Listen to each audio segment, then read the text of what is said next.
आज अपन बात करते हैं कि अभी तक रीनीट के ऊपर क्या पॉसिबिलिटीज़ हो रही हैं, या फिर अभी तक जो अपडेट चल रहे हैं नीट या नो रीनीट के, या फिर काउंसलिंग के जो प्रोसेस में, उनकी बात करते हैं।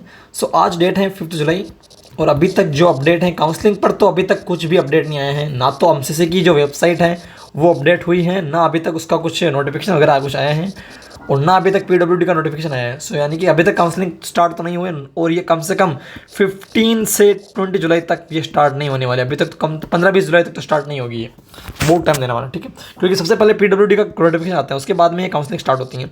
सो अभी तक उसका नोटिफिकेशन भी नहीं आया है। सो अभी तक तो ये अपडेट है। और बात करते हैं अपन हियरिंग की, तो अब अपने 8 जुलाई को अभी हियरिंग है, जो कि अपने CGI will hear this case.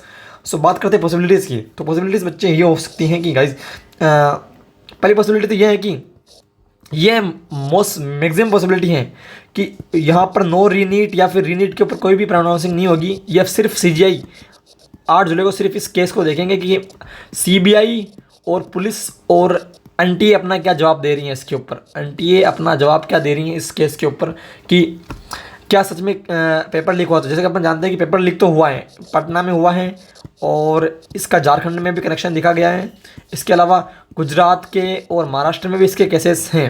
तो अभी तक इतना बड़ा केस है, तो मतलब हाँ पेपर लीक तो हुआ है, बट फिर भी इसको CBI किस तरह से पेश करती है कोर्ट के अंदर, और ये चीज़ें डिपेंड करती हैं इसके केस के ऊपर। फिर भी नो रीनीट और रीनीट का अपडेट नहीं आएगा, बट हाँ काउंसलिंग के स्टे होने की मैक्सिमम पॉसिबिलिटी है। काउंसलिंग अभी तक काउंसलिंग तो स्टार्ट नहीं हुई है, but on 8 July there can be possibility that counselling will be stayed, यानी कि काउंसलिंग पे स्टे लग सकता है 8 जुलाई को।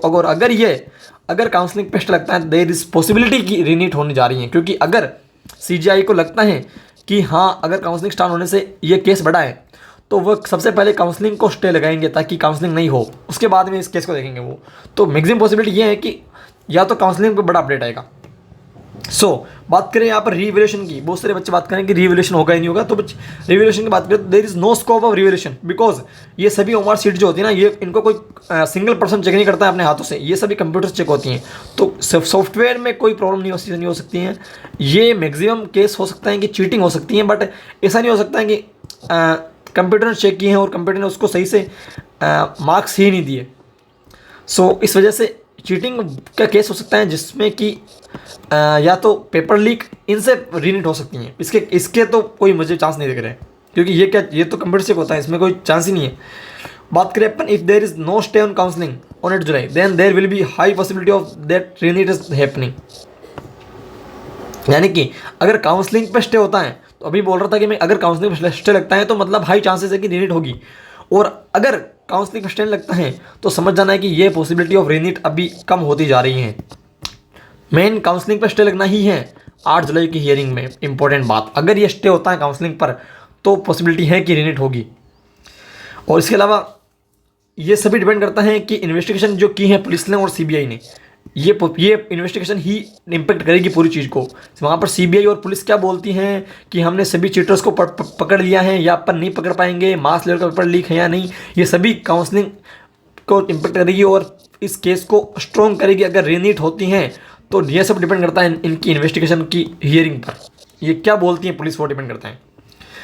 तो अभी तक अपने को क्या करना चाहिए, आंसर क्वेश्चन ये है कि अपन क्या करना चाहिए। तो अगर अपन बात करें, अपना स्कोर अगर 650 से कम है, नहीं 650 से अगर आपका ज़्यादा है, ग्रेटर देना है, ठीक है, तो तब आपको रीनीट के लिए भी प्रिपेयर करना चाहिए और काउंसलिंग के लिए भी अपने डॉक्यूमेंट्स तैयार करना चाहिए। क्योंकि काउंसलिंग भी अगर स्टे नहीं लगता है तो ये 15 जुलाई के आसपास स्टार्ट हो सकती है। इसलिए आपको डॉक्यूमेंट सब तैयार रखना चाहिए। और अगर आपका स्कोर 550 to 650 है, देन आप कोई दूसरा कोर्स भी ज्वाइन कर सकते हो। और उसके अलावा आपको रीनीट के लिए भी साथ में तैयारी करनी चाहिए, क्योंकि अगर रीनीट होती हैं तो ज़्यादा टाइम आपको नहीं मिलेगा। अगर रीनीट होती हैं तो आपको उसके लिए तैयार रहना चाहिए। और बात करें यहाँ पर जिनका स्कोर 550 से कम है, then you should prepare for NEET 2025, because अगर रीनीट होगी तो आप आराम से उसको कवर कर पाओगे, और नहीं होती है तो आपको वो नीट 2025 में काम आ ही जाएगा ये तैयारी। That is for all updates. और काउंसलिंग पे तो अभी तक कुछ स्टार्ट नहीं हुआ है, तो उसका कुछ अपडेट है नहीं। बात ये है कि मेन की हमेशा हर चीज़ के लिए तैयार रहिए, और अगर रीनीट होगी तो सबके लिए होगी, वो 24 लाख के सभी के साथ में होगी। ऐसा नहीं हो सकता है कि सिर्फ एक बच्चे की ही रीनीट वापस हो। अगर होगी तो दिस इज़ ऑल और नन। ऐसा नहीं होगा कि सिर्फ बिहार में हो, झारखंड में हो, ऐसा कुछ नहीं होने वाला। ऐसा मत सोचना कि झारखंड में होगी बिहार में नहीं होगी, क्योंकि हमारा स्टेट में कुछ इम्पैक्ट नहीं था। There will be know thing like this, because अगर या तो वो उनको 1563 की हो गई है रीनीट, वो तो हो गई है, अब उनका कुछ चांस ही नहीं है। बट अब जो अगर होने वाला है वो यही होने वाला है कि या तो 24 लाख की सभी की होगी रीनीट, या फिर एक की भी नहीं होगी। ऐसा नहीं होने वाला कि बिहार में हो जाएगी, राजस्थान में हो जाएगी, झारखंड में हो जाएगी, ऐसा नहीं होगा। या तो 24 लाख की सभी की होगी या फिर एक की भी नहीं होगी। There will be no re NEET, ऐसा। या तो ये अब या तो ऑल है या फिर नन है। So let's see. अभी तो एक केस लंबा होगा, क्योंकि इसमें अभी नेक्स्ट हियरिंग की डेट मिलेगी। और बस 8 जुलाई को मेन जो अपडेट आ सकता है वो आ सकता है काउंसलिंग के ऊपर। अगर इस पर स्टे लगता है देन देर इज पॉसिबिलिटी की रीनीट होगी। बाकी अगर स्टे लगता है तो देर पॉसिबिलिटी कम हो जाएगी ये रीनीट की। सो चेक करते हैं अपन 8 जुलाई को, मैं आपको अपडेट देता जाऊँगा साथ में ही। Thanks, please like and share this video.